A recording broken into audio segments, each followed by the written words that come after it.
Class शुरू करते हैं। सबको जय जिनेंद्र। जय जिनेंद्र। जय जिनेंद्र। जय जिनेंद्र साहब। जय जिनेंद्र साहब। जय जिनेंद्र।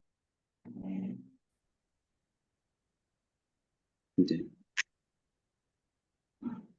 फरमाइए।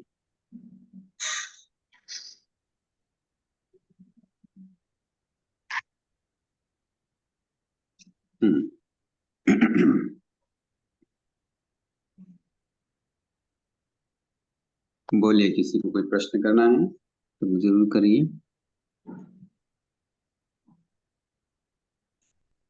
पूछिए, आप वीडियो पे आ जाइए आज। हो मैं आज ओढ़ के बैठा हूँ, सर्दी लग रही है, ठंड बहुत ज्यादा है यहाँ।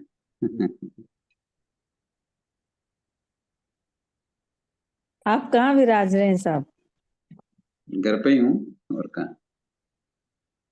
चित्तौड़ से वो पूछ रहे हैं।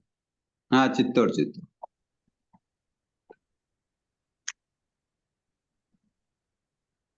गुरुजी, मेरा एक सवाल है। हाँ जी। मनोरथ और मनोकामना में क्या अंतर है? मनोरथ और मनोकामना में क्या अंतर है?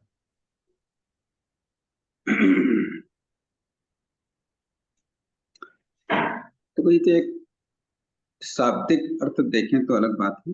अपन भावात्मक बात करते हैं, अपन भावात्मक बात करते हैं, क्योंकि भावात्मक बात जो होती है वो आत्मिक होती है, और दूसरी जो लोभ वृत्ति वाली जो कामनाएं होती है वो इंद्रिय विषय या संसार के पर्पज से होती है। तो आपके दो शब्द हैं, मनोरथ और मनोकामना। मनोकामना। अब मनोकामना, मन की क्या इच्छा है? अगर मन की इच्छा के अनुरूप अगर हम कोई कार्य करते हैं वो संसार वृत्ति का कारण है। और मनोरथ जो होता है, मनोरथ होता है आध्यात्मिक, कि मेरा ये मनोरथ सफल हो जाए तो मैं क्या करूंगा। जैसे एक एग्जाम्पल है, आपने अनाथि मुनि की कथा कई बार सुनी। उत्तरायण सूत्र में उनका अच्छा विस्तार से वर्णन। थोड़ा सा समझाएंगे, भूल गया गुरुजी, नाम से याद नहीं आता, कहानी से याद आ जाता है। तो अनाथि मुनि जी एक बहुत बड़े श्रेष्ठी के लड़के थे,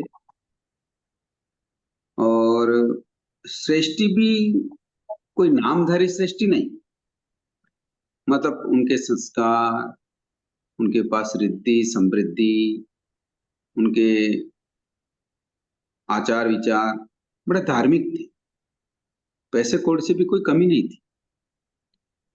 और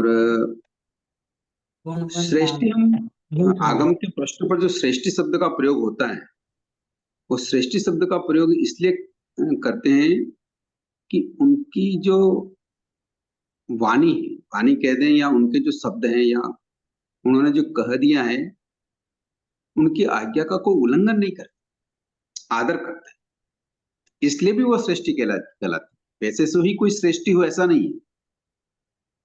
ये बहुत महत्वपूर्ण बात है जो हम कम लोग जानते हैं। बाकी श्रेष्ठी शब्द से हम यही समझते हैं बहुत पैसे वाले होंगे या ऐसे।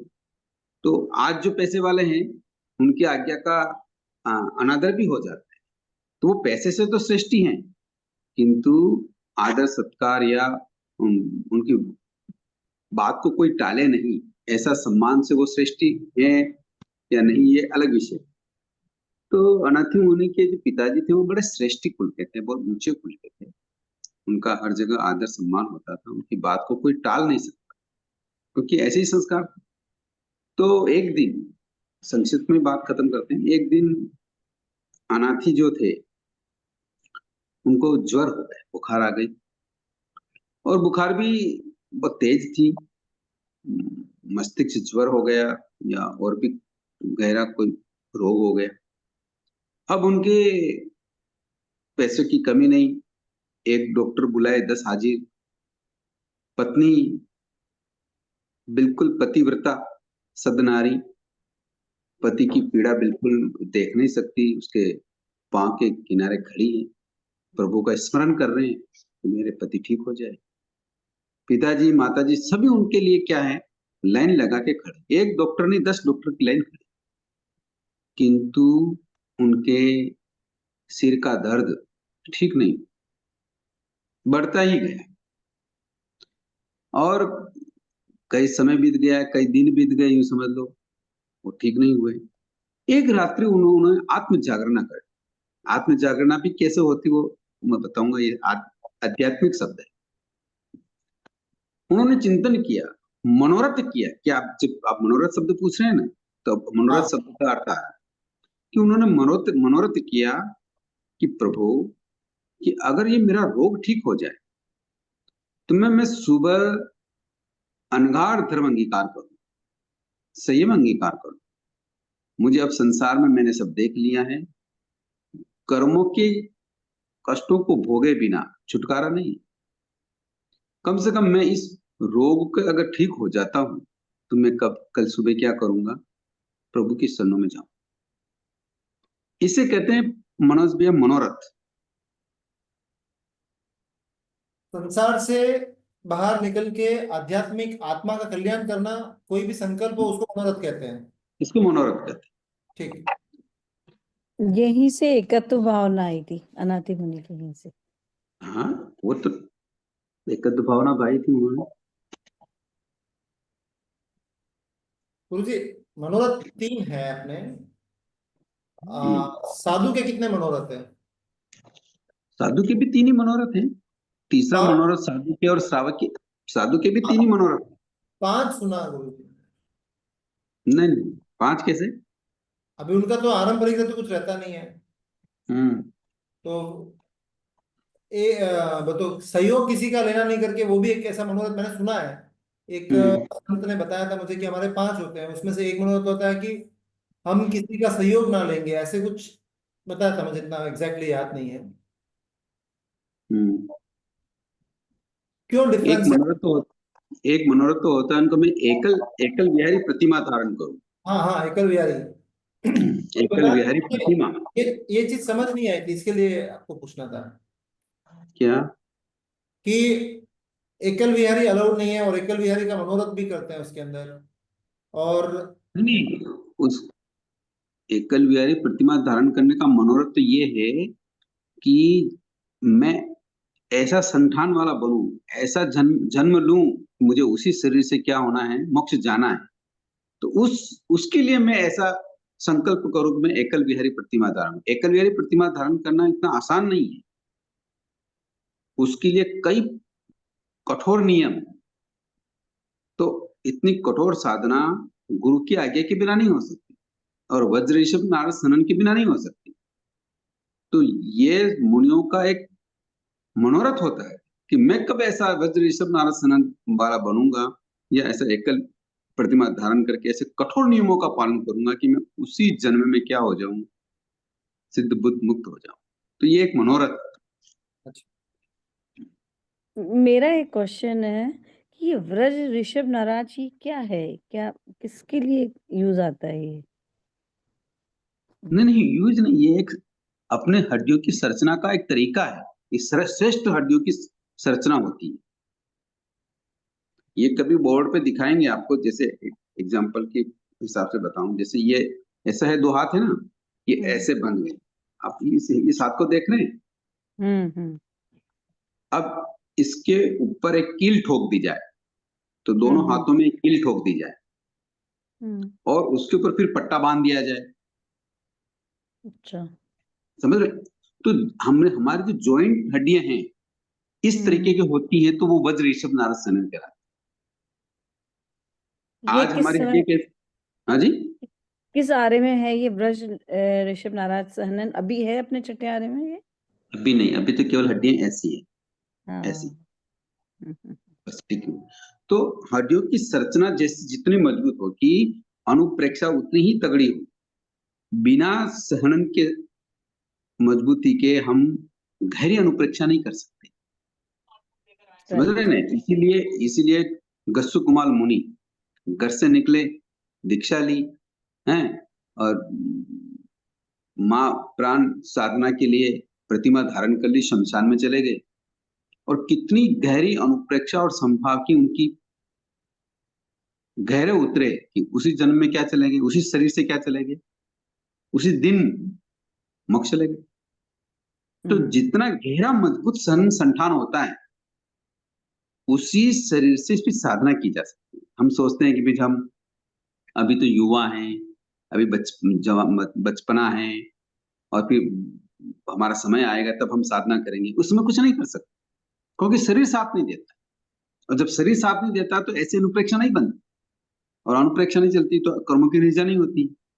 इसीलिए जब समय मिले, जब हमारे सारे इंद्रियां अनुकूल हो, सकुशल हो, शरीर भी साथ दे रहा हो, अनुकूलताएं हो, उस समय हमें साधना कर लेनी चाहिए। पीछे जीवन में अब निवृत्ति लेंगे, बिजनेस से निवृत्ति लेंगे, या परिवार के व्यवस्थाओं से निवृत्ति लेंगे, फिर साधना करेंगे, तो शरीर साथ नहीं देता। फिर मुकुति बांध के भगवान की माला फेरने के तक ही हम सीमित रह जाएंगे। समझ रहे हैं ना? गहरी अनुप्रेक्षा, तप, आराधन और पोषक समर की साधना गहरी करनी है तो फिर जवानी में करनी, जब शरीर साथ हो तब कर लेनी चाहिए। समझ में आया? हाँ गुरु। जय जिनेंद्र साहब, जय जी। प्रतिक्रमण में चौथे पद में चरण सत्री करण सत्री का क्या अर्थ है? कहाँ से हैं आप? जोधपुर से। प्रतिगमन आता है आपको? हाँ, प्रतिक्रमण तो आता है। क्या बोलते हैं, बोलिए। 11 अंग 12 उपांग चरण सत्री करण सत्री, ये 25 गुण करके सहित है। देखा आपने क्या होता है चरण सत्री करण सत्री? कभी देखा? देखा, किताब में ढूंढा? ध्यान में नहीं आ रहा है, क्या है? ध्यान में नहीं। महाराज ने बताया था पर हम्म। क्लियर नहीं है कंसेप्ट। हाँ, ये क्या है, ये उपाध्याय जो होते हैं, है ना, उन उपाध्याय की क्या है, ये उपमाएं क्या है, उनके गुण है 25 गुण। कितने गुण हैं? 25। उपाध्याय के ये 25 गुण। कितने गुण हैं? 25। चरण सत्री करण सत्री। वापस बोलिए पूरा। 11 अंग 12 उपांग हम्म। चरण सत्री करण सत्री, ये 25 गुण करके सहित है। ये 25 गुण करके सहित, समझ में आया ना? तो उपाध्याय के क्या होते हैं कि 12 अंगों के विज्ञाता होते हैं, है ना? और करण सत्री और चरण सत्री के गुणों से युक्त, चरण सत्री करण सत्री अभी बताऊंगा मैं आपको क्या होता है ये। और ये कितना हो गए? 14 हो गए। हाँ, 12 तो अंग हो गए, हाँ, है ना? 12 अंग हो गए। चरण सत्री करण सत्री ये 2 और हो गए। और फिर 8 प्रकार की प्रभावना। वो क्या करते हैं? 8 प्रकार की प्रभावना से, आप प्रभावना जानते हैं? हाँ, मतलब धर्म की कह सकते हैं अपन। प्रभावना मतलब विस्तार करना, मतलब संकेत के 67 बॉल में आए थे प्रभावना 8। 8 प्रभावना 8 प्रकार की। समझ में आया? ये 8 और वो करते ही हैं, है ना? और फिर 3 योगों को वश में करते हैं। इस प्रकार 25 गुणों के धारक क्या होते हैं? उपाध्याय प्रवर्तक। मतलब क्या 3 क्या बोले आप? 3 योग मन वचन काया। ठीक है, ठीक है। ठीक है ना? इस तरीके से ये 25 गुणों के धारक। समझ में आया? हाँ।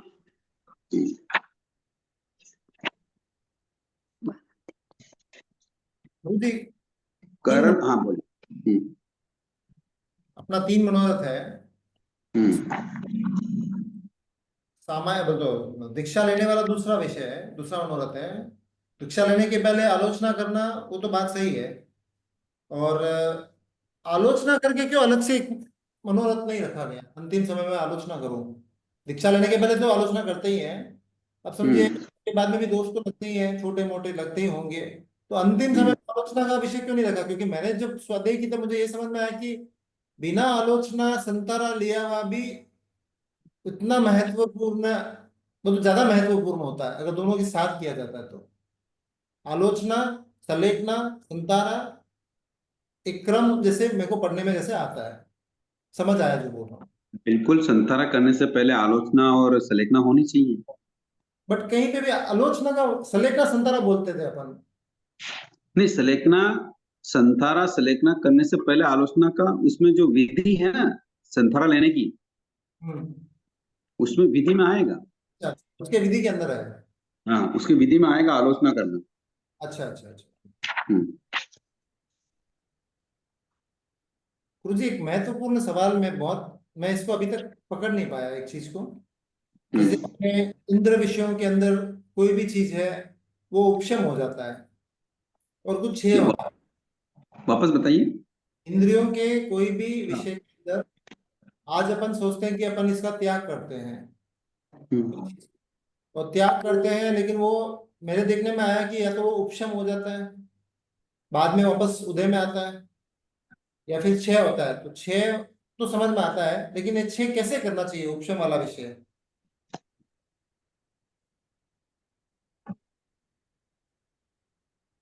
जैसे एक बात के लिए रसगुल्ला खाना है, रसगुल्ला का त्याग किया मैंने, रसगुल्ला त्याग कर दिया, 2 साल हो गए, 4 साल हो गए, 10 साल हो गए, 15 साल हो गए, 20 साल हो गए, और 20 साल के बाद में रसगुल्ला की कोई आया सामने, कोई पार्टी आई, कुछ भी शादी में गए, कहीं पे भी गए, मन हो गया, इच्छा हो गई, खा लिया। तो ये उपशम ही था इतने टाइम, 20 साल तक भी शायद तो हाँ, अगर अगर ये क्षय है, क्षय, प्रकृतियां क्षय हो रही है या उपशम हो रही हम्म। है, ये केवली का विषय है। अच्छा। ये विषय क्या है? केवली का है। हम्म। किंतु अगर जो साधक हैं, जैसे मुनि हैं, वो अभी तो जैसे श्रेणी चढ़ नहीं सकते, किंतु जब मोक्ष जाने की प्रक्रियाएं होती है उस समय जब श्रेणी चढ़ते थे, श्रेणी चढ़ने के लिए भी सनन, 3 सनन चाहिए। तो केवली ही बता सकते हैं कि उपशम श्रेणी चढ़ रहे हैं या क्षपक श्रेणी चढ़ रहे हैं। क्यों? क्योंकि श्रेणी चढ़ने का संबंध सीधा अनुप्रेक्षा पे है कि वो कितनी गहरी अनुप्रेक्षा कर रहा है और किस तरीके से वो कर्मों को निर्धारित कर रहा है, उपशम से कर रहा है या क्षय से कर रहा है। तो ये जो बात है, ये बात केवली गम्य है। गुरुजी अपने को कैसे पता चलेगा कि कोई चीज की त्याग किया तो वो उपशम है या क्षय है करके? खुद को भी तो पता होना चाहिए ना। नहीं, अपन त्याग तो करते हैं पर अनुप्रेक्षा पे डिपेंड करता है कि हमारी गहरी अनुप्रेक्षा कितनी है।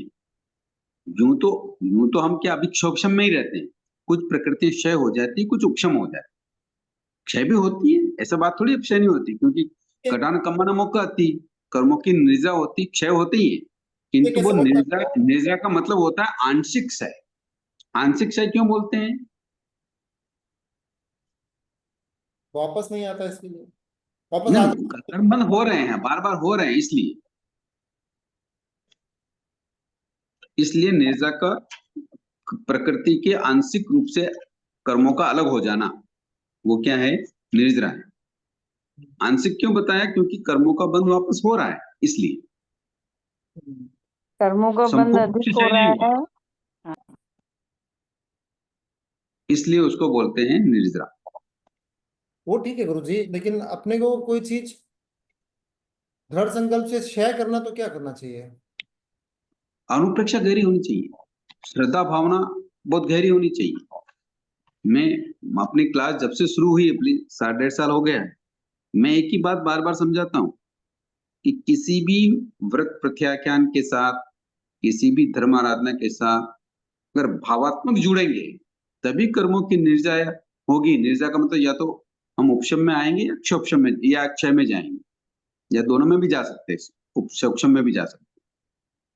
तो होगा तभी जब गहरी अनुप्रेक्षा हो, और गहरी अनुप्रेक्षा तभी होगी जब हमारा दर्शन विशुद्ध होगा, गहरा होगा, अन्यथा नहीं हो सकता। कैसे जान सकते हैं अपना दर्शन विशुद्ध हुआ है करके? ये प्रैक्टिकल कर सकते हैं। कैसे ये गुरुजी? प्रैक्टिकल किया जा सकता है कि हम 24 घंटे में कितनी क्षमभाव की क्षमता धारण की, मन में, वचन में, काया में, खुद के प्रति, दूसरों के प्रति, किसी के भी प्रति कैसे विभाव आए, कैसे परिणाम आए, इस पे हम पता लगा सकते हैं कि हम कितने गहरे हैं।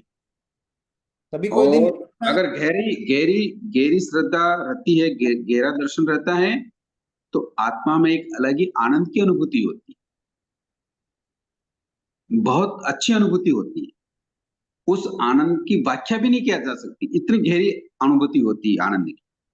अगर ऐसी आनंद की अनुभूति नहीं हो रही है, तो फिर हमें समझना ही चाहिए कि हमारा दर्शन विशुद्ध नहीं है, सामान्य। ऐसा तो नहीं है ना कि हर रोज प्रतिकूलता अनुकूलता आती रहती जाती रहती, कभी कभी कैसे दिन भी रहते हैं जिस दिन कुछ होता ही नहीं है, ना तो अनुकूलता ना तो प्रतिकूलता, सामान्य दिन चला जाता, तो उस दिन अपने को कैसे भाव आएंगे कि नहीं, दर्शन का विषय केवल प्रतिकूलता में ही संभाव रखना नहीं होता है, अनुकूलता में भी रखना होता है। अगर कोई दिन होता है बहुत सामान्य निकल जाता है, जिस दिन ना तो कोई अनुकूलता है ना तो कोई प्रतिकूलता है, एकदम दिन तो कोई अपने को संभाव वाला विषय भी नहीं आता कोई कहीं पे करने की। नहीं आएगा ना, क्यों नहीं आएगा। जैसे मान लो कोई, न तो हम दुकान पे गए, मान लो छुट्टी का दिन है ना, तो न तो कोई प्रॉफिट हुआ, तो कोई मतलब शुभ संदेश नहीं आया। और कोई छुट्टी का दिन है, तो ऐसा भी नहीं कि भैया ये काम करना बाकी रह गया, जो कोई प्रतिकूलता आ गई या डॉक्टर है, ये ऐसी कोई प्रतिकूलता भी नहीं। इन दोनों के नहीं होने पर भी हम सामान्य रूप से दिन निकाल रहे हैं, तो हम कर क्या रहे हैं? घर में बैठे हैं, क्या कर रहे हैं, क्या खा रहे हैं, क्या मौज मस्ती कर रहे हैं, टीवी देख रहे हैं, मोबाइल देख रहे हैं, गेम खेल रहे हैं, या धर्म आराधना कर रहे हैं? अब समझ में आया ना विषय? प्रमाद में तो जरूर है, जैसे मैं कल हाँ, का बस प्रमाद, अगर प्रमाद है तो फिर वापस वही दिक्कत आ गई, श्रद्धा नहीं है, श्रद्धा कमजोर है। जब आपके पास समय मिला, दर्शन व्यक्ति तो समय मिलते ही अपना कार्य करता है। संसार की प्रतिकूलताएं अनुकूलताएं जो व्यवस्थाएं होती हैं वो तो करता ही है, किंतु अगर मान लो कभी किसी दिन आप कह रहे हैं ना कुछ भी नहीं हुआ, तो उस दिन को तो वो और व्यवस्थित करता है, अपने हाथ से जाने नहीं देता। मोस्टली संडे का दिन मेरे लिए बहुत सामान्य दिन रहता है, फोन भी नहीं रहता है और कहीं बाहर बोल तो जो भी है सामान्य दिन रहता है, तो उस दिन ना तो प्रतिकूल सामान्य दिन निकलता कैसे? प्रमाद में निकलता है। हाँ, प्रमाद में निकलता है, तो फिर दर्शन की कमजोरी है,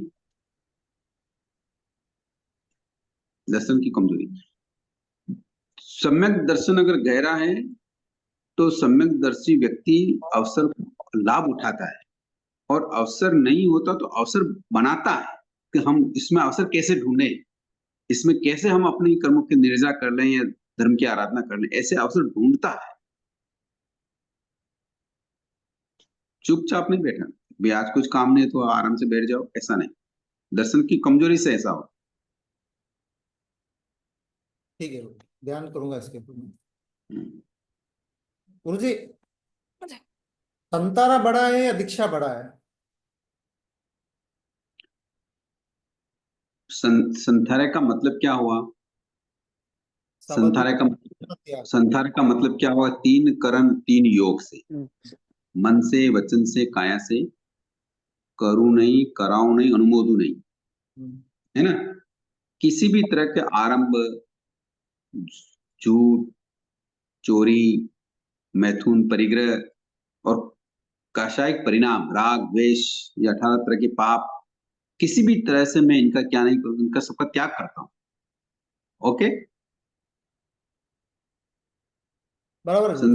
संतरा में यही होता है। हाँ, यही होता है। हाँ, किंतु दीक्षा में भी यही होता है। किंतु संथारा में और दीक्षा में, दीक्षा लेकर तो वो दीक्षा लेकर तो एक मिनट। हाँ, फरमाइए। दीक्षा लेकर तो उनकी आहार निहार विहार की ये चलते रहते हैं, आहार करना, निहार करना, विहार करना, प्रवचन देना, है ना। किंतु संथारा में ये नहीं होता। संतारा में केवल सुखयोगी बनाए रखने होते हैं। आहार नहीं करते, चारों आहारों का भी त्याग हो जाता है, किंतु दीक्षा में चारों आहार के त्याग नहीं होते। हाँ संथारा में विहार नहीं होता, तो दीक्षा में विहार होता है ना। और संथारा में मतलब एक ही जगह पर 3 तरह के होते हैं, भक्त प्रत्याख्यान, पादपोपगमन और एक और क्या है। तो इस संथारा में तो क्या होता है कि ऊंची साधना होती है, गुरुजी। किंतु हाँ फरमाइए किंतु किंतु दीक्षा लेने वाला मुनि मान लो बीमार नहीं है, स्वस्थ है। अब बीमार नहीं है, स्वस्थ नहीं है, तो वो संथारा लेगा क्या? नहीं लेगा, किंतु आयुष का क्या भरोसा। नहीं भरोसा। तो साधक के हर समय योगों को शुभ रखना पड़ता है। शुभ योगी अगर साधक है तो वो संथारा के बराबर ही है, क्योंकि शुभ योगी जो होता है न वो आत्मारंभी होता है, न प्रारंभी होता है, न तदुपयारंभी होता है, वो अनारंभी होता है।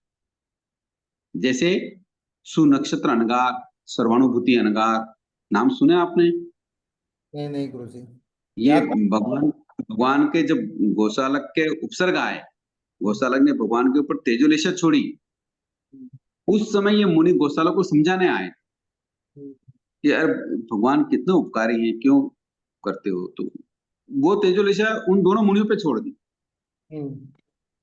तो उस समय तो तेजोलेशा में जल रहे थे, तो उसमें संथारा लेने का प्रसंग था क्या? नहीं। किंतु योग शुभ थे, योग शुभ होने से वो एकाबोधधारी बन गए, अच्छा, व्यमार्ग में चले गए अच्छा बिना संतार एकावतारी बन गए। बिना संथारे के। तो इसलिए संथारा में तो योग भी शुभ रखने पड़ेंगे, और मुनि जीवन में भी योग शुभ रखने पड़ेंगे। योग शुभ होने पर भी कार्य की सिद्धि होने वाली है, योग शुभ नहीं रखने पर कार्य की सिद्धि नहीं होती।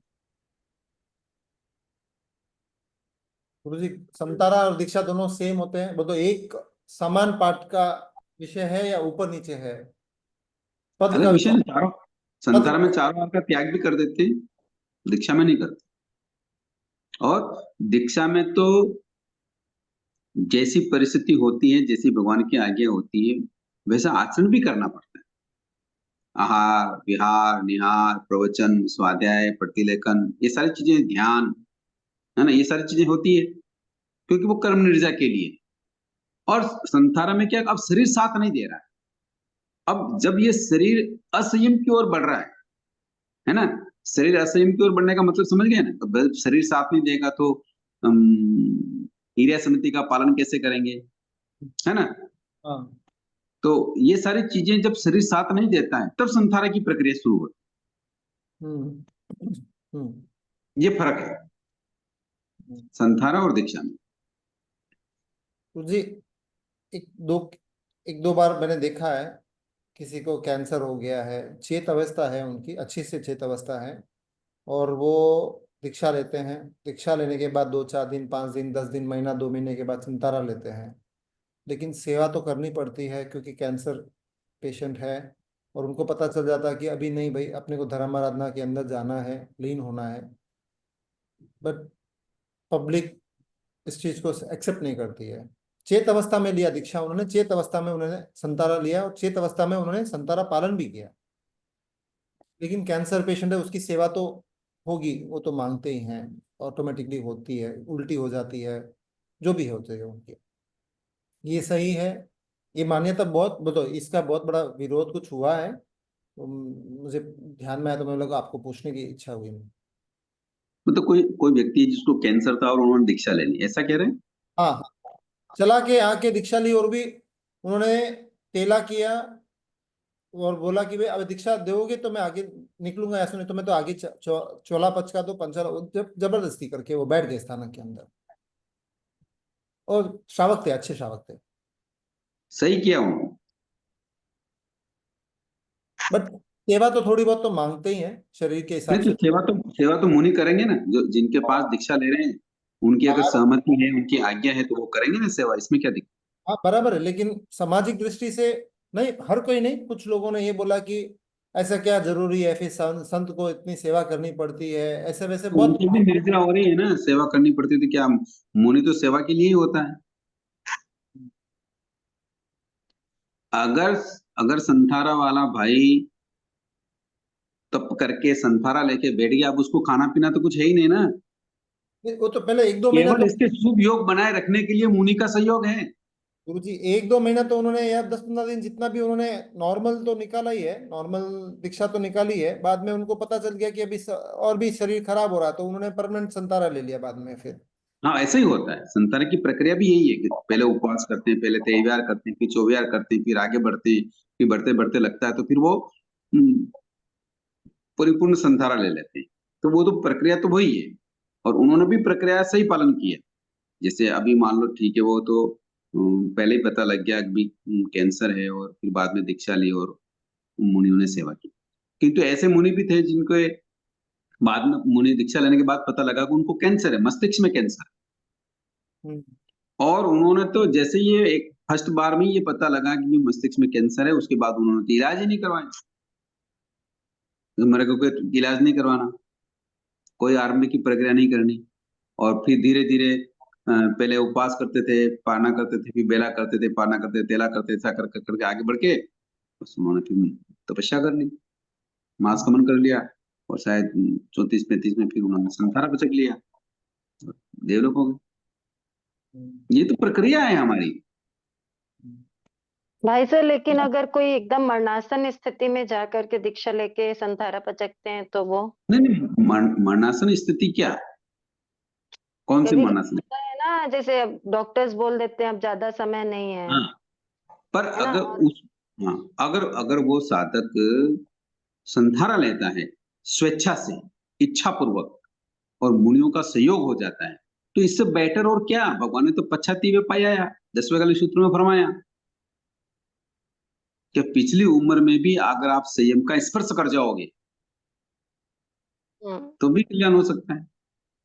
वही पूछना है, तो तो मतलब ऐसे पहले भाव दीक्षा आना लेके चाहिए। फिर पहले दीक्षा नहीं, पहले संधारा लेना पड़ता, पहले मतलब तप करना पड़ता है, और तप में ये नियम भी होता है, उनकी परिपक्वता देखते हैं मुनि कि आगे भी ये उपवास करते हुए आगे संधारा करेंगे, तभी उसको दीक्षा दे। हाँ, बाकी मरीज प्रणाम को थोड़ी गुरु दीक्षा जी। दे।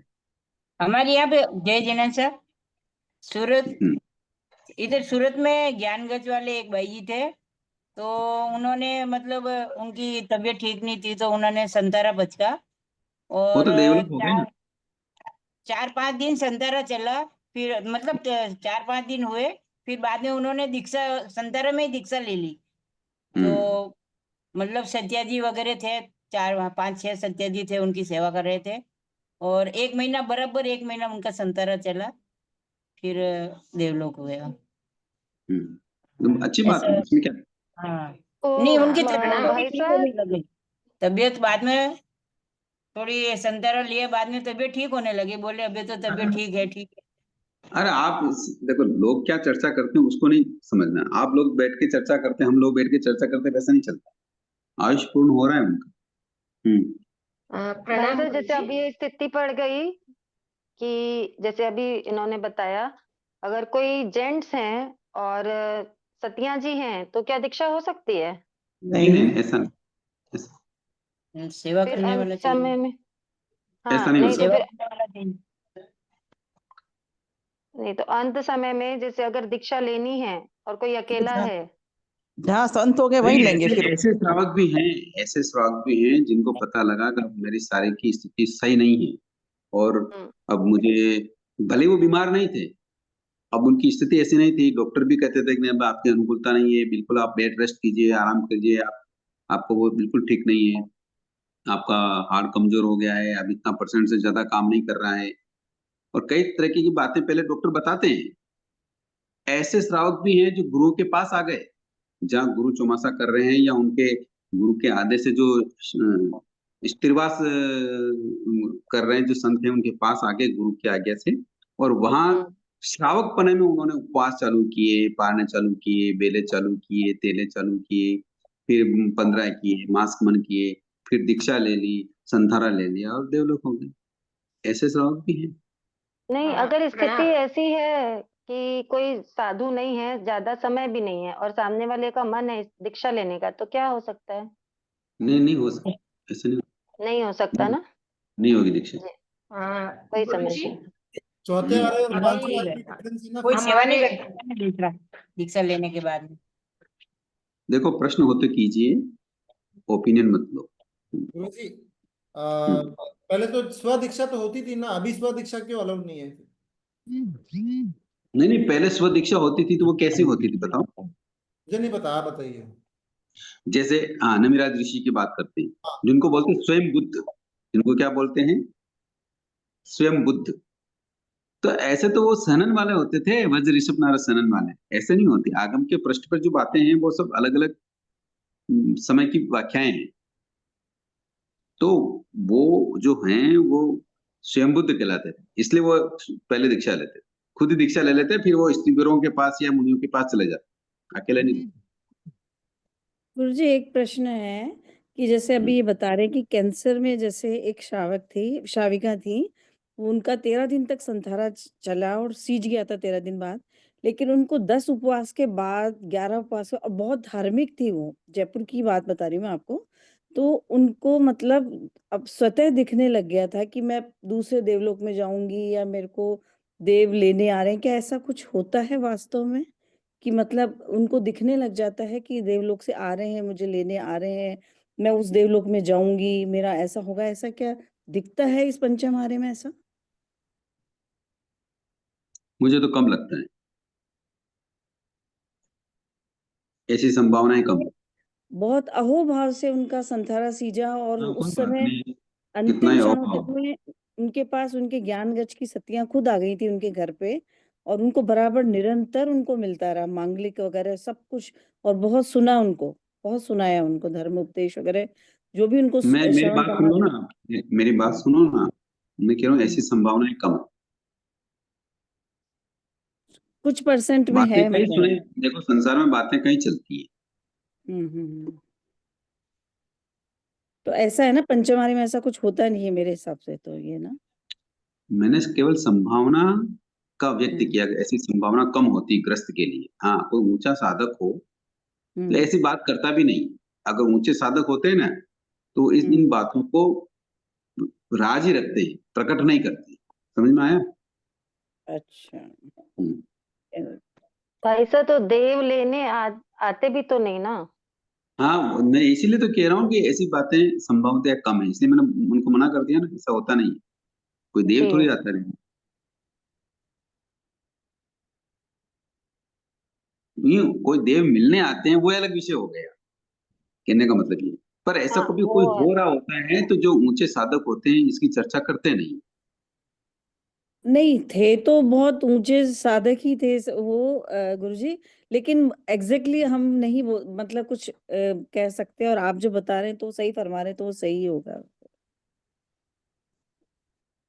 ठीक है, इतना ही समझना चाहिए। हम्म। भाई साहब एक प्रश्न है।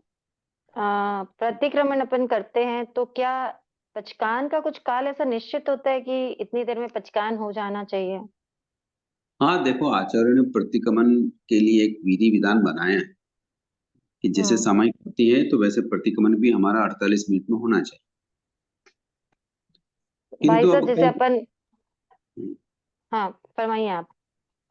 किंतु कई बार हम क्या है, अतिशयोक्तिपूर्ण कार्य करने लग जाते हैं। जैसे जो सेवैया हैं उनको राग से गाने लग जाते हैं, उनके बीच में भी और कुछ भी दोहे वगैरह जोड़ देते हैं।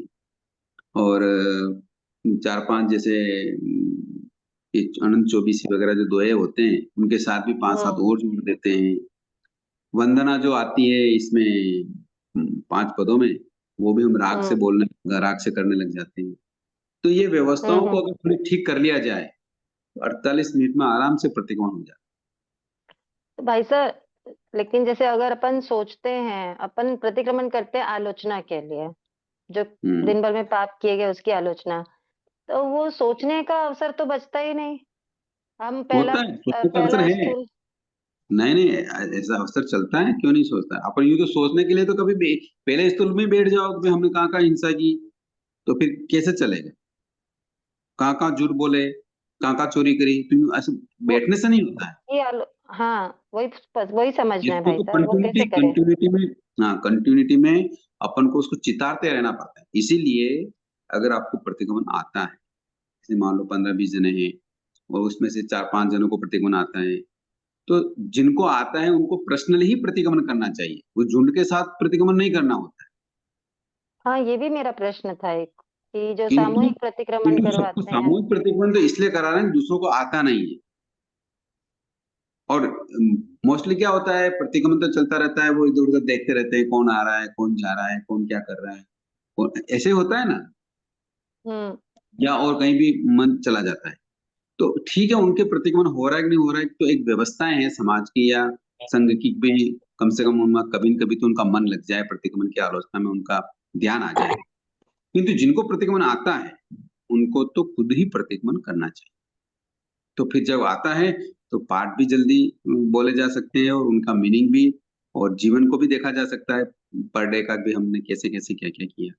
उसमें ज्यादा समय नहीं लगता, इसमें जरूर अभ्यास की जरूरत तो होती है, पर हो जाता ये चीज मिसिंग लगती है। ऐसा लगता है कि जैसे 5-5 हम जो अतिचार बोलते हैं ना, तो उससे जुड़ना उतना संभव नहीं हो पाता। मेरा पर्सनली बोलती हूँ मैं, है। नहीं, ठीक है, अकेले करती करेंगे हूँ, तो हर बार कोशिश कर अकेले ही करती हूँ। हाँ, पक्की पक्की नहीं, जैसे प्रतिक्रमण होता है ना, तो तो फिर सोचती आप हूँ। मन की एकाग्रता नहीं है। जी, मन की एकाग्रता होगी तभी ये काम बैठेगा। ठीक है ना, कोशिश करूंगी। बाकी जो व्यवस्था है वो बिल्कुल सही है।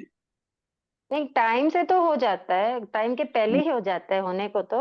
अकेले करो तो टाइम नहीं लगता है, पक्की छोड़ के या इसलिए संवत्सरी जैसे इसलिए कह ज्यादा रहा हूँ ना, लोग उसका ध्यान है। अकेले करेंगे तो जो अतिचार है उनके ऊपर भी अपना बरोबर ध्यान रहेगा, बरोबर ध्यान रहता है। और हम्म बस वही है कि अपन जब इसको लंबान खींचते रहते हैं तो फिर वो थोड़ा सा टाइमिंग ओवर हो जाता तो कायदे से अकेले ही करना चाहिए ना, है। बिल्कुल प्रतिक्रमण करो कायदे तो से सभी। अगर प्रतिक्रमण दूसरों को कराने वाला है तो अपन को अकेले ही प्रतिक्रमण करना चाहिए। तो संवत्सरी वगैरह में क्यों बोलते हैं सब स्थानक में जा जाके प्रतिक्रमण करना? तो फिर वहां तो इतनी स्थानक जगह में भी जाने नहीं की बात होती तो है। ये है कि घर पे व्यवस्था नहीं होती है, घर पे कई तरह के और भी बातें होती हैं, तो स्थानक में वो माहौल मिल जाता है। किंतु स्थानक में भी समस्या हो, पक्की हो, कुछ भी हो, अगर आपको प्रतिक्रमण आता है तो अकेले ही करना चाहिए। अगर मतलब झुंड में जैसे तो वहां पे उनको नहीं जगह आता है ज्यादा। इसलिए कराना जरूरी है। झुंड वाले को तो क्या है, अब उनको आता ही नहीं है, तो हम्म उनको भी टाइम कम से कम आलोचना सुन ले वो, तो इसलिए उनको कराना जरूरी है। नहीं तो बाकी भाई साहब, अकेला जैसे जिनको आता है घर पे जैसे स्थानक में जगह नहीं बनती, समझ जाइए, संवत्सरी वाले दिन लगभग ऐसे होता है कि जगह कम पड़ती है, तो फिर जिनको आता है उनको अपने विवेक से घर पे कर लेना चाहिए प्रतिक्रमण। घर तो क्षेत्र शुद्धि है ही नहीं। अच्छा। घर में अगर आप पौषधशाला है या अपना अलग से रूम है या वहाँ टोटली धार्मिक एक्टिविटी होती है तो कभी क्षेत्र शुद्धि हो जाए। बाकी घर तो क्षेत्र शुद्धि है ही नहीं। 4 शुद्धि के साथ प्रतिक्रमण सामयिक करना चाहिए। द्रव तो शुद्धि, सामायिक तो क्षेत्र डेली शुद्धि, घर काल में शुद्धि और भाव शुद्धि। हम्म सामायिक तो डेली घर में ही करते हैं, तो क्षेत्र करते हैं शुद्धि वो कैसे ठीक है, क्या? देखो अब करते हैं, अपनी मजबूरी है, इसको असली जामा पहना दे तो ये ठीक नहीं है ना। नहीं तो कैसे ठीक करें, बताइए, आप फरमाइए, ठीक उसको है क्या कि कर सकते हैं? या तो जब हम अपने भवन बनाएं, मकान बनाएं तो उसमें पौषधशाला का अवसर देखें, मकान कमरा बनाएं। जब लेटरिन बना हम्म सकते हैं, किचन बना सकते हैं, बेडरूम बना सकते हैं, है ना, या पूजा घर बनाते हैं आजकल कई जगह, तो फिर पौषधशाला नहीं बना सोचना चाहिए श्रावक को। बस अब अगर पुराना बना सोचते हैं हुआ है तो। फिर कोई दिक्कत नहीं, फिर तो कोई दिक्कत नहीं। किंतु बैठ गए हॉल में, अब कोई किचन में आ रहा है, कोई दूध लेके आ रहा है, कोई झाड़ू निकाल रहा है, कोई बाहर जा रहा है, कोई आ रहा है, हम देख रहे हैं, कर रहे हैं, तो ये फिर क्षेत्र शुद्धि कहाँ है। तो जैसे गर्मी के दिन में लगभग बालकनी में बैठ जाते हैं कि पूरा बालकनी में आने शरीर। जाने वालों को देखते रहो। हाँ, तो ये सब ध्यान में रखना पड़ेगा। हाँ वही तो कह रहा हूँ, ये चीजें क्षेत्र शुद्धि नहीं है। वो हवा के लिए जरूर होता है, अपन को बहुत थोड़ा हवा आएगी गर्मी के मौसम में, वो ठीक है। या तो फिर दीवार की तरफ मुंह करके बैठो, सबसे मतलब बेस्ट है। टोटली दीवार की तरफ मुंह चित्त करके की बैठ जाओ, एकाग्रता रहनी चाहिए। मन की एकाग्रता रहनी चाहिए। जी। ऐसा नहीं होता है तो फिर आप खुद देखिए ना, उसको उसका कोई प्रतिफल हुआ क्या? जब नहीं हमारा नहीं फील्ड होता सही है। नहीं है, आप एक बात देखिए, जब हमारा फील्ड सही नहीं है, मैदान सही नहीं है, खेत सही नहीं है, और उसमें हम बीजों का फसल वपन नहीं करेंगे होती। तो कैसे उसकी फसल आ सकती है, ये बताओ। नहीं नहीं आ खेत सकती। खुला है, बाढ़ भी नहीं है, तो कोई जानवर उसको रहने देगा क्या? नहीं नहीं रहने देगा। हाँ, तो ये चीजें देखो, हम वास्तव अपन क्या है कि भगवान की इस साधना को थोड़ा सरल समझ लिया है कि वो हम्म मुखवस्त्रिका लगा लेंगे, सामयिक ग्रहण कर लेंगे, मालाएं फेर लेंगे, प्रार्थनाएं कर लेंगे या और कुछ भी, और हमारे सामयिक हो जाएगी।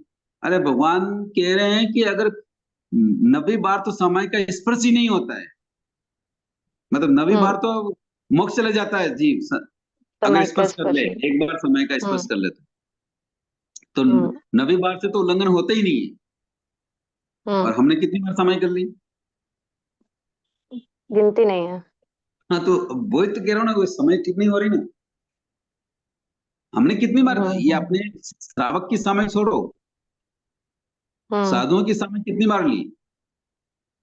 अरे बोलते हैं ना, मेरू पर्वत जितने पात्रे हाँ, होंगे इतने कर लिए। इतने उपकरण हमने कई बार ग्रहण कर लिए, किंतु सामयिक सही नहीं हुई।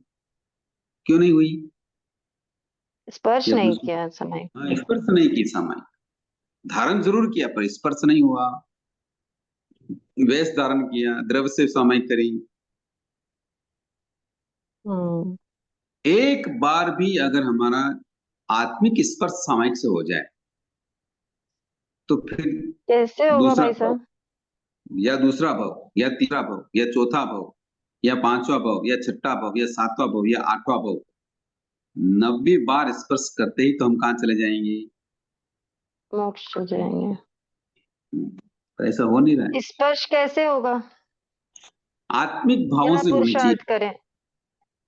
पुरुषार्थ का मतलब देखो, सामयिक किसको कहते हैं ये बताओ। भगवान ने भगवती सूत्र में सामयिक किसको कहा? अभी प्रश्न उत्तर चले थे भगवती सूत्र के। संभव संभव में आता नहीं है। नहीं नहीं सावधि योगों का त्याग। नहीं, क्या सुन रहे? जब इतने अच्छे प्रश्न उत्तर चल गए भगवती सूत्र के, आत्मा। आप बताओ। आप बताओ। हाँ, सामायिक का मतलब होता है आत्मा, और आत्मा ही सामायिक, दोनों की एक ही प्रश्न का उत्तर दिया भगवान ने। सामायिक ही आत्मा है, और आत्मा ही सामायिक। अब बताओ, इसमें कोई डिफरेंस समझ में आ रहा है? करने की जरूरत है क्या? फिर तो करने की जरूरत है। हाँ, यानी आत्म स्वभाव में आ जाना, यही सामायिक है। ये कोशिश हम द्रव के मार्फत कर रहे हैं, तो वेश परिवर्तन करना, हम फिर हम 48 मिनट के लिए सावधि योगों का त्याग करना, या जो साधु हैं वो 3 योग के लिए जाव जीवन के लिए त्याग करते हैं। है तो हमारे पास ही, आत्मा को ही भगवान ने सामायिक कहा है, किंतु हम आत्मा के समीप नहीं आ पा रहे हैं, आत्मा को समझ नहीं पा रहे, भेद विज्ञान नहीं कर पा रहे, तभी तो ये बार बार की जा रही है। अन्यथा तो भगवान ने तो कहा आत्मा ही सामायिक है, फिर आत्मा तो है हमारे पास, करने की जरूरत क्या? यानी उसके मूल स्वभाव में आना, ये है सामायिक। स्वभाव में नहीं आ रहे हैं, अब उसको अपन ने व्यवहारिक दृष्टि से कई नाम दे दिए, सावधि योगों का त्याग करना, संभाव में रहना, और नियम उपनियम बना दिए कि ऐसा नहीं करना, ये नहीं करना, वो नहीं करना, ये सारी चीजें बता दी। ये सारी चीजें क्यों नहीं करना? कि ये सब विभाव दशा है, इसलिए नहीं करना। हम्म हम्म किंतु द्रव्य से तो उसको छोड़ देते हैं, किंतु भाव से तो पकड़े हैं, इसलिए स्पर्श नहीं होती। ठीक है ना? तो उस तो क्या इस भाव में उत्कृष्ट भाव आए हैं? अभी तक किसने छुआ है, इसको स्पर्श किया है गुरुदेव? खुद अनुभव करो ना, दूसरों की क्यों बात है, खुद अनुभव करो, खुद की देखो। गुरुजी खुद को नहीं हो रहा है गुरुजी, इसलिए कभी कभी ये संसार है, ये संसार ऐसा ही, मोह की दशा ऐसी ही होती है। जब तक मोह के परिणाम कम नहीं होंगे, सामायिक छोड़ो, संकित नहीं आती है। मनोज भैया। कभी कभी स्वाध्याय करते तब अपने खुद की स्व की गलतियों पे खेद होता है, आंखों से आंसू भी आ जाता है, बहुत दर्द भी होता है, और कुछ अच्छी स्वादियां करते तो भगवान ऐसे फरमाए और अपन को ऐसे जीना चाहिए, वो भी एक अपना शुभ भाव में तो पूरा रहते ही 48 मिनट निकल भी जाता है, ऐसे नहीं है कि नहीं है। कभी कभी ऐसे तो हर रोज साल में कोई कुछ एक दो बार हो जाता है ऐसे, तो वो शुद्ध सामयिक नहीं है क्या? है ना, मैं क्या मना कर रहा हूँ। शुद्ध समय के 48 मिनट ही रहे, ये कि जरूरी नहीं 2 मिनट भी रह जाए, 4 मिनट भी रह जाए, 5 मिनट भी रह जाए, रहना जरूरी है, इस पर सोना जरूरी है। ये फिर केवली का विषय हो गया। अपन ये सोचेंगे नहीं हमने तो ऐसा कुछ भी नहीं सोचा, कुछ भी नहीं किया, वो भी नहीं किया, फिर तो हमारे आत्मा के किस कोने में कौन सा कचरा पड़ा हुआ है वो निकला है क्या? जब तक प्रत्यक्षना वर्ण कर्म का उदय रहेगा, उसका क्षय उपशम सुपशम नहीं होगा, तब तक तो समझ नहीं आ सकता। इसका मतलब भावुकता है अभी तक। हाँ वही तो कह रहा हूँ ना, ये तो हम अपने रिजल्ट दे रहे हैं, हम अपनी अब हम खुद ही एग्जाम दे रहे हैं, खुद ही परिणाम दे रहे हैं, खुद ही रिजल्ट दे रहे हैं, तो ऐसा मुश्किल होता है। तो तो ये ये तो केवली का काउंटिंग का विषय। कोई सेंस ही नहीं है भाई साहब कि 10 सामायिक काउंटिंग का 15 तो यहाँ कुछ सामायिक, है ही कोई नहीं, सेंस अपन ही ये नहीं है। काउंटिंग वाला जो मैटर चल रहा है हमारे ये इस शासन में देन, ये तो बिल्कुल मिथ्या है, मैं तो ये कह देता हूँ, गलत है। काउंटिंग क्या है, सामयिक एक तो कर लो, हाँ ये ठीक है, आपको अगर समय है तो उसको बढ़ा देनी चाहिए, दो अधिक समय तक अपन को आराम परिग्रह से दूर रहना चाहिए, कोशिश करनी चाहिए संभव में बने रहने की। किंतु केवल काउंटिंग के लिए ही हम उसको बढ़ाते रहें, 2 3 4 5 करते रहें, और मन तो वहां है ही नहीं, फिर उस काउंटिंग का कोई वैल्यू नहीं। तो भाई साहब जैसे अब वो जाओ नियमम से हम सामायिक क्यों नहीं ले सकते कि जब तक के ना पालूं तब तक के सामायिक, उसमें फिर काउंटिंग क्यों टाइमिंग भी जरूरी रहेगी है? ना, कुछ भी कर लेंगे, मैं 2 मिनट बाद 5 मिनट बाद भी कुछ नहीं काम नहीं, 12 मिनट वो में। एक तो 48 मिनट की तो अपने को पता ही है, 48 मिनट तो है ही है, उपरांत जो लेते हैं हम, तो उस जगह पे अगर जाओ नियमम से करें तो कि जब तक के तो ना फिर पालू फिर तब तक फिर के। फिर फिर फिर आपकी जो समय मर्यादा है, तब तक तो स्थिरता रहेगी नहीं। जब भी 2 मिनट 10 मिनट 5 मिनट 15 मिनट जाओ नियम में, तो काम याद आया और छोड़ देंगे, तो उतनी निर्जरा और या उतना प्रसंग नहीं बन पाएगा भाव में। नहीं, 48 मिनट के ऊपर अगर बैठना है, जैसे अपन कहीं कभी 48 मिनट की मान बात कर रहा हूँ, एक समय 48 मिनट की ले ली, एक समय तो पूरी ले ली, अब उसके जी ऊपर उपरांत कर ली, जावने में बोलने की जी जरूरत क्या, उपरांत कर ली, तो अब उपरांत का तो समय केवल उतना ही आपको फायदेमंद करेगा जब तक आपके परिणाम क्या होंगे, सही संभाव रहेंगे, में शुभ रहेंगे। रहेंगे। हाँ। किंतु 48 मिनट तक तो आपके में संभाव रखना ही है, ऐसा संकल्प कर लिया दृढ़, तो वो तो आपको लाभ अलग मिलेगा, वो गहरा लाभ मिलेगा, और उपरांत का लाभ इतना गहरा नहीं मिलेगा। कि जैसे एक एक एग्जांपल देते, जैसे मान लो कोई व्यक्ति मांस कमन करने के लिए निकला, हम्म। और एक दिन उपवास किया, तो उसको उपवास का फल मिलेगा या मांस कमन का फल मिलेगा? उपवास का मिलेगा। फिर दूसरे दिन बेला पचका, तब बेले का फल हम्म। मिलेगा या मांस कमन का मिलेगा? बेले का ही मिलेगा। किंतु पहले दिन कोई व्यक्ति मांस कमन से पचक लेता है, किंतु होता तो हम्म। उपवास ही है ना, हाँ तो मांस का मन का मिलता है। मांस कमन का मिलेगा। समझ में आया ना बात अब? नहीं वो समझ गई भाई साहब, एक समय का अपन, अच्छा समझ गई मैं। ठीक है। अब परिणामों में डिफरेंट है ना भाई, इसलिए अगर आपकी दृढ़ता पूरी है तो दो समझ कर लो, दृढ़ता पूरी नहीं है, कमजोरी है, इसलिए तो उपरांत कर रहे हैं। हम्म। हम्म हम्म। नहीं आए समझ में? आ गया आ गया। हम्म। उपरांत में एक्चुअली वही होता है, मन भटकता है कि इतना टाइम समय हो गया, दो आ जाएगी क्या, वो एक जो काउंटिंग के लालच से हटना पड़ेगा। हम्म। जी, संभाव क्यों नहीं रख पा रहे हैं? ईगो का विषय है या सहन नहीं कर हाँ, सकते? ईगो ईगो ईगो मोहनी कर्म का उदय है। क्रोध मान माया लोभ।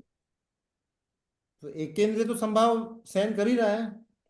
हाँ, पर उसको भी कषाय उदय है, भावों में कषाय है उसके, अच्छा, उसके भाव में कषाय है। बिल्कुल कषाय है। यूं तो यूं तो मान लो किसी की आंखें नहीं है तो क्या वो श्रेष्ठ हो जाएगा? नहीं, ऐसा नहीं होता। हाँ, ऐसा नहीं, परिणामों पे डिपेंड करेगा। भले ही उसके परिणाम ऐसे हो नहीं सकते, क्योंकि उसको उस योग्य अवसर नहीं है, इसलिए। किंतु कषाय तो भावों पे डिपेंड, चारों कषाय होती है। ऐसे मैंने कहीं पढ़ा है या शायद वीडियो देखा भी होगा, ध्यान नहीं, पर ऐसा पढ़ा है कि भाई अमेजन के जंगलों में ऐसे भी पेड़ पौधे हैं कि जिनके नीचे कोई जानवर वगैरह चले जाए या कोई ऐसा पक्षी वगैरह चले जाए, तो वो उनके जो टहनियां हैं वो उन जानवरों को पकड़ के खींच के मार देती है और अपने उसमें ले आती है, अपने उसको तने में ले आती है। हाँ, देखा हुआ है, मतलब सुना हुआ है। हाँ, तो ऐसा कैसे हो मतलब रहा है? एकेंद्र जीव को क्या पता नरभक्षी, हाँ, नरभक्षी पेड़। नरभक्षी वृक्ष, हाँ सुना हुआ है। तो ये कैसे हुआ कि उनके भावों में कषाय? तो नरभक्षी तो खैर दूर है, नहीं तो ऐसे भी कुछ पौधे प्लांट्स होते हैं ना जो कीड़े मकोड़ों को पत्तियां अपने अंदर समेट के ले लेती हैं। हाँ उसके हाँ, ऐसे ऊपर भी कीड़े बैठते हैं, तो वो तो जनरली मतलब जनरल है, ऐसे भी हम्म, नजर आ नहीं, जाते हैं। हाँ, बता रहा हूँ भाई, ऐसे भी होते हैं, कषाय के परिणाम है तभी तो ऐसा हो रहा है। हिंसा के परिणाम है, कषाय के परिणाम। गुरुजी, ये पचखान 50 मिनट के अंदर ही होने चाहिए। कौन से पचकान? प्रतिगमन करते हैं, जब पचखान करते हैं। प्रतिगमन 48 मिनट में ही होना चाहिए। अच्छा, 50 मिनट में। कभी अगर लेट प्रतिगमन स्टार्ट करते हैं तो देखो ये बातें अलग है, अपवादिक मार्ग की बात यहाँ नहीं हो रही है। अपवादिक मार्ग है तो आप लेट कर रहे हैं तो भी कर सकते हैं। मान लो नहीं, कभी आप सवैया अगर स्किप कर सकते क्या, पूछना था खाली। हाँ कर सकते हैं ना, कर सकते हैं, ऐसी कोई बात, कर ठीक। सकते हैं। वो अब यू रोज नहीं करना ये चीजें, समझ में आ गई ना भाई? आप ठीक है 48 मिनट में करना तो सवैया हटा दो। सवैया नहीं हटाना, सवैया तो आचार्य ने जो व्यवस्था दी उसका पालन करना है, ठीक है ना? किंतु उसको उस तरीके से बोलना है कि अपना भाव भी वहां जुड़ जाए और समय का भी उल्लंघन ना हो। कभार कभी कोई ऐसे हो जाए, प्रसंग बन हाँ जाए। वो भी ये क्या, इसी कह रहे हैं ना, अपवाद मार्ग की बातें अलग। ठीक। तो सर, जय जय जिन मैं सुरेश बात कर रहा हूँ। हाँ सर। अभी थोड़ी देर पहले आप समय के बारे में अच्छा विवेचन दे रहे थे, तो मुझे वो श्रावक पूनिया जी का वो याद में आ रहा है, तो उनकी समय कैसी थी, इसके बारे में थोड़ा सा आप अगर कृपा करेंगे। नहीं नहीं, वो अपने दैनिक जीवन में भी व्यवहार को बड़े शुद्ध रखते थे। उनका एक एग्जाम्पल आता है कि भाई एक दिन उनका सामायिक में मन नहीं लगा, तो फिर उन्होंने सामायिक पालने के बाद अपने श्राविका से पूछा भी आज क्या क्या घर में कुछ ऐसा कुछ हुआ है, आज मेरा मन नहीं लगा। तो बोले कि मैं ऐसा कहते हैं कि भाई वो चूल्हा जलाने के लिए बाजू वाले से क्या लेके आई, अग्नि लेके आए, अंगार तो लेके आ गए थे। अंगार लेके आ गए। तो केवल इतने से पदार्थ घर में आने से और उनके आज्ञा नहीं लेने से कितने उनके परिणामों में कितनी चंचलता आई। तो हम क्या कर रहे हैं ये देखो, हमारा जीवन कैसा है, हमारी जो दैनिक क्रियाएं हैं वो कैसी है, हमारा बिजनेस कैसा है, हम कितनी हिंसाएं कर रहे हैं, हम कितना झूठ, चोरी, छल कपट, हाँ माया, कितना राग द्वेष भरा हुआ है, और हम केवल सामयिक शुद्ध करने लिए बैठ जाएं और हम पुण्य श्रावक से तुलना करें, कैसे संभव होता है? बहुत मुश्किल। ये तो फैक्ट है भाई साहब, सदाचार में रहो उस दिन आत्मिक शांति अलग रहेगी। बिल्कुल जिस दिन रहेगी, कुछ गलत रहता 100% है, रहेगी। किया होता है, हाँ ये कभी कुछ पर गलत उसको होता हम है तो समझ नहीं पाते हैं ना। इंद्रियां जी। ऐसी चीज है, हमारे ये विषय इतने गहरे भरे पड़े हैं, उसको समझती नहीं है। इंद्रिय सुख में ही हम सुख मान बैठे हैं, इसलिए तो दिक्कत आ रही है। हम्म। हाँ, मतलब शुद्ध सामायिक में जाने के लिए पहले अपना दैनिक जीवन अपने को परिवर्तन करना पड़ेगा, उसको शुद्ध बनाना पड़ेगा, क्रिया से लेकर के आचार बिल्कुल व्यवहार सब कुछ, बिल्कुल तब करना शुद्ध पड़ेगा। सामायिक के स्पर्श की ओर बढ़ पाएंगे। इसीलिए आज जो अच्छे साधक होते हैं अच्छे मुनि होते हैं, गहरी साधना वाले होते हैं, उनके पास आप अगर दर्शन करने जाएंगे, उनके पास बैठेंगे, उनकी परिउपासना करेंगे, तो वो यही उपदेश देंगे कि आरंभ परिग्रह से कितना मुक्त हो रहे हो, उसको छोड़ो, उसका त्याग करो, क्योंकि उसको छोड़े बिना हम भगवान की आज्ञा का आराधन नहीं कर सकते। आरंभ परिग्रह जितना जितना छोड़ेंगे उतनी उतनी मात्रा में ही हम आगे बढ़ पाएंगे। जब तक हम आरंभ परिग्रह का त्याग नहीं कर पाएंगे, तब तक हम आगे भगवान की वाणी की आराधना नहीं कर सकते।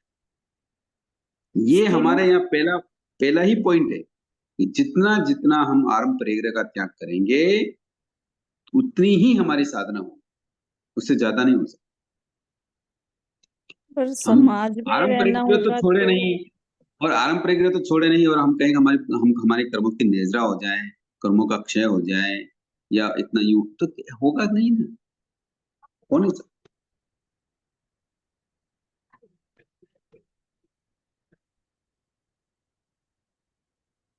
समझ में आया?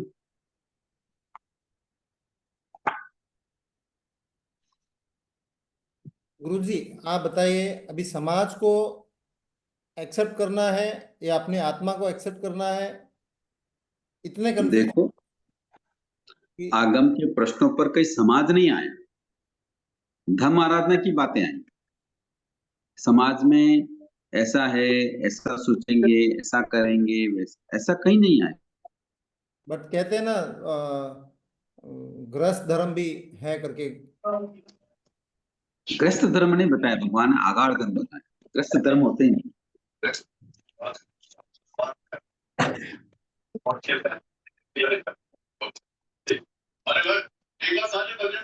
क्या गृहस्थ धर्म तो कुछ होता नहीं है, तो ये वर्ड क्यों इतना यूज किया जाता है कि गृहस्थ धर्म है, तो इसको ऐसे। हाँ, तो ग्रस्त धर्म, ग्रस्त नहीं यूज करना, आगार धर्म यूज करना। आगार धर्म में तो श्रावक श्राविका बराबर आ जाते हैं, उसमें तो कोई दिक्कत ही नहीं है। भगवान ने तो जैसे बताया है आगार धर्म के हिसाब से, तो बस, तो भगवान ने दो ही धर्म बताए, ग्रस्त धर्म कहाँ बताए? भगवान ने दो धर्म बताए, आयर धर्म, अनार धर्म। ग्रस्त धर्म भगवान ने नहीं बताया।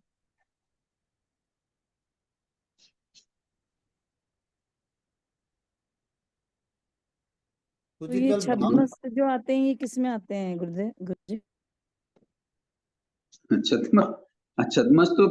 छद्मस्त तो केवली होने से पहले पहले सारे छद्मस्ती कहलाते हैं। अब छद्मस्त की व्याख्या बड़ी गहरी है।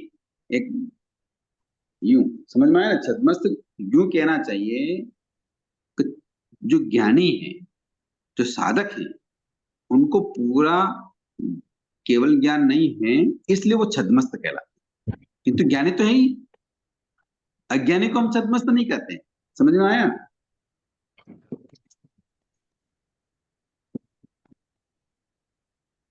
क्या समझे? ज्ञान तो जैसे होता है। कभी ऐसे कहने में आ जाता है ना कि छद्मस्त है, पंचम आ रहा है, छद्मस्त नहीं, है, तो ऐसा नहीं कहना। छद्मस्त ऐसा नहीं कहना। देखो, छद्मस्त कब कहना, जैसे हम भगवान की किसी बात की समीक्षा कर रहे हैं, या अनुप्रेक्षा कर रहे हैं, चिंतन मनन कर रहे हैं, तो उसमें हमें कोई जिज्ञासा हुई, और उस जिज्ञासा का अगर समाधान नहीं मिल रहा है, तो उस समय ये सोचना कि हम छद्मस्त है। ऐसा थोड़ी कि हम भगवान की आज्ञा को जानते हैं, मानते हैं, पालन भी कर सकते हैं सब कुछ, और फिर भी उसकी विराधना करें और कहें यार छद्मस्त है, इसलिए बात चल रहा है। ऐसा ये थोड़ी छद्मस्तपना होता है। मुझे मेरी बात को, पर जनरली वही यूज होता है। हाँ, जनरली वो तो जब माइक में बोलने वाले को भी बोलते हैं, ठीक है, नहीं छद्मस्त है, जितना पालन कर रहे हैं उतना करें। श्रावक है, अब शुद्ध सामयिक नहीं कर रहा है, रात को भी बिना पुंजे चल रहा है, या रात को भी वो जो व्रत प्रत्येक लिए तो उनको कई बार तोड़ रहा है, तो उसको छद्मस्तपना नहीं कहते। छद्मस्तपना किसको कहते हैं? समझ, ज्ञानियों मतलब ज्ञानी है, लेकिन फिर भी अभी केवल ज्ञान की दशा में नहीं पहुंचे हैं, और अपने भी इसलिए छद्मस्त है, इसलिए छद्मस्त। जी। हाँ, भगवान ने जो रास्ते बताए, उन रास्तों का उपयोग करके उस पाप को पाप मानना। जैसे मान लो कोई साधक है, मुनि है, अब उनके कोई रोग लग गया, संभाव की स्थिति नहीं बन रही है, और वो चाहते हैं कि मेरा उपचार हो जाए।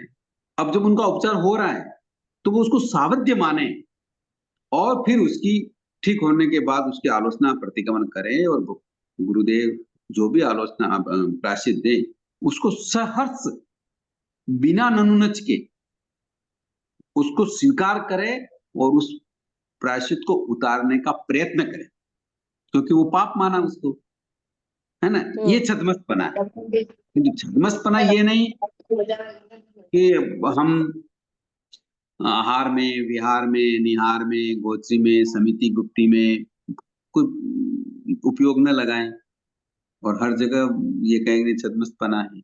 नहीं हो सकता है। नहीं हो सकता है तो जरूरी तो नहीं है दीक्षा लेना। आप मुनि ग्रस्त बनो। समझ में आई बात छद्मस्तपने की? हाँ सर। हाँ आगे आगे बोलो। केवली छद्मस्त, उसके नीचे क्या है? जो जिसको ज्ञानी नहीं उसको क्या बोलेंगे? अज्ञानी बोलेंगे? उसको अज्ञानी, उसको छद्मस्त नहीं कहते, उसको अज्ञानी कहते। ठीक।